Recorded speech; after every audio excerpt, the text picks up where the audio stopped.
At least 7 dead in Lviv. Authorities say 3 children are among those killed in a Russian attack. Hotels almost fully booked in Baku as excitement grows ahead of the Formula One Grand Prix.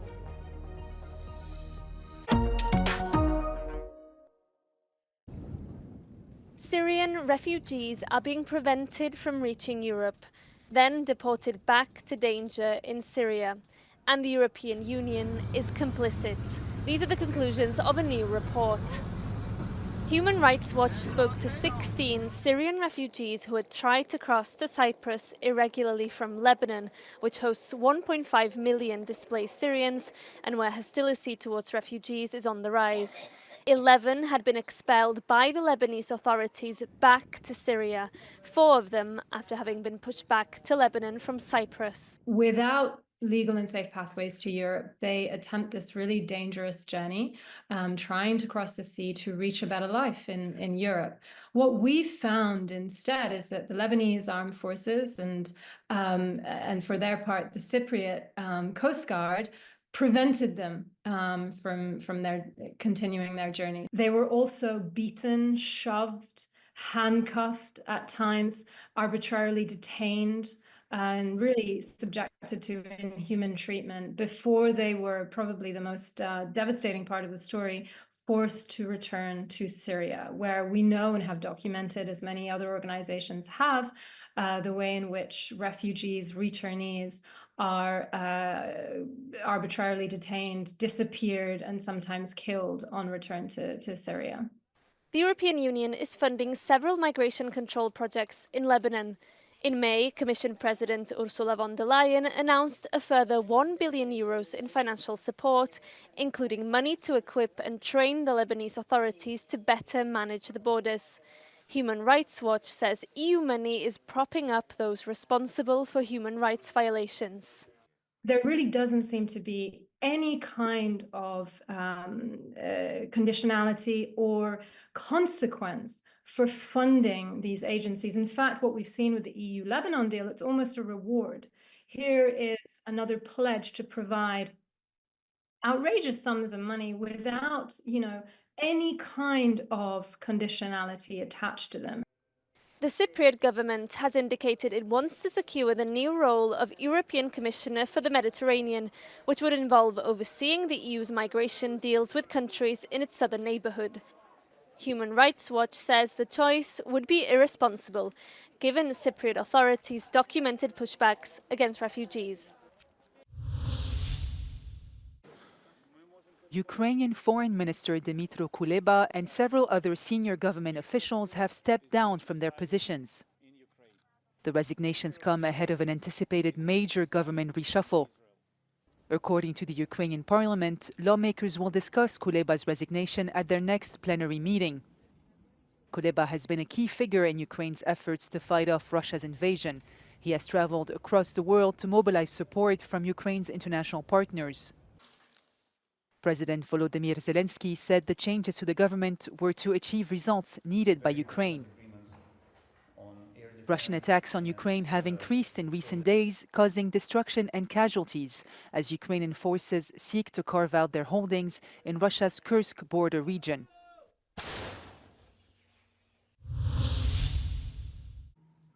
Ursula von der Leyen has voiced exasperation after EU governments undermine her efforts to strike a gender balance in her team of European commissioners. In a letter to EU governments, the Commission President had asked for 2 candidates, 1 male and 1 female, for each of the influential roles. Only 1 member state, Bulgaria, heeded that request. The other countries predominantly nominated men. I have, throughout my whole political life, been fighting for women having access to decision-making position and leading position. And my experience is that if you don't ask for it, you don't get it. It does not come naturally. And this is why I sent my letter. Because if I would not have sent this letter, there would not have been a hook also to look at the diversity topic. Estonia's Kaja Kallas was nominated to be the EU's High Representative for Foreign Affairs by EU leaders back in June. Of the remaining 25 places up for grabs in von der Leyen's team of commissioners, just 8 women are currently in the running. Von der Leyen says that without her efforts in pressuring member states to put forth women, the roster of candidates would have been even more dominated by men. If I would not have sent this letter, what would have been the fact or the case? The initial proposals, if you look at the names you all know, besides the High Representative and me, the President, for the 25 member states that then nominate, would have been 4 women and 21 men. So without that letter and without that discussion, this would be the next college. And therefore, it is absolutely worth it. Von der Leyen is currently interviewing candidates and is expected to hand out policy portfolios by mid-September. The candidates must then undergo questioning by members of the European Parliament and survive a confirmation vote before they can take up their positions. Unless the Commission chief can further rectify the gender imbalance, she could be leading one of the EU executive's most male-dominated team of commissioners in a decade.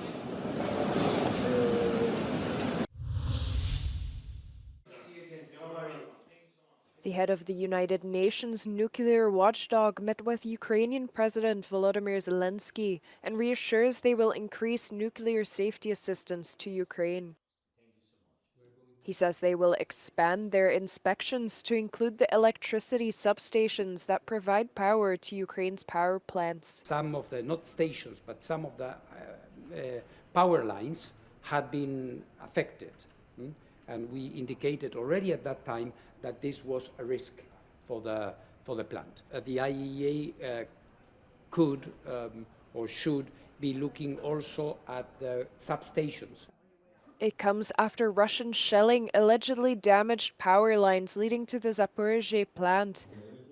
That is according to the plant's power producer Energoatom. Grossi is now set to visit the Zaporizhzhia plant. It follows shortly after he visited the Kursk plant in Russia last week. At least 7 people were killed in a Russian missile strike on Lviv on Wednesday. 3 children and a medical worker were among those killed, and 35 others were injured, according to the western Ukrainian city's mayor, Andriy Sadovyi. He said multiple houses, 2 medical institutions, and 2 schools were damaged. Russia has also attacked several other Ukrainian cities this week, including Kyiv, Kharkiv, Dnipro, and Zaporizhzhia.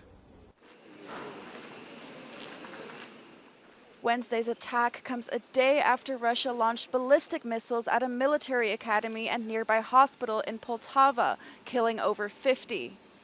The strike was the deadliest single attack this year. Ukrainian President Volodymyr Zelensky has ordered an investigation and reiterated Kyiv's demands for help from its allies.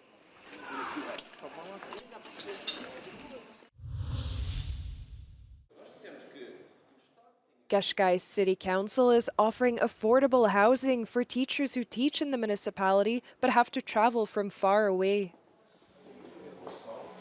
Temos 105 habitações disponíveis para este ano letivo. Hoje estamos a inaugurar já estas 4 moradias que vão dar resposta já aos primeiros 16. Teachers who live more than 60 kilometers away from where they teach will be eligible for the housing.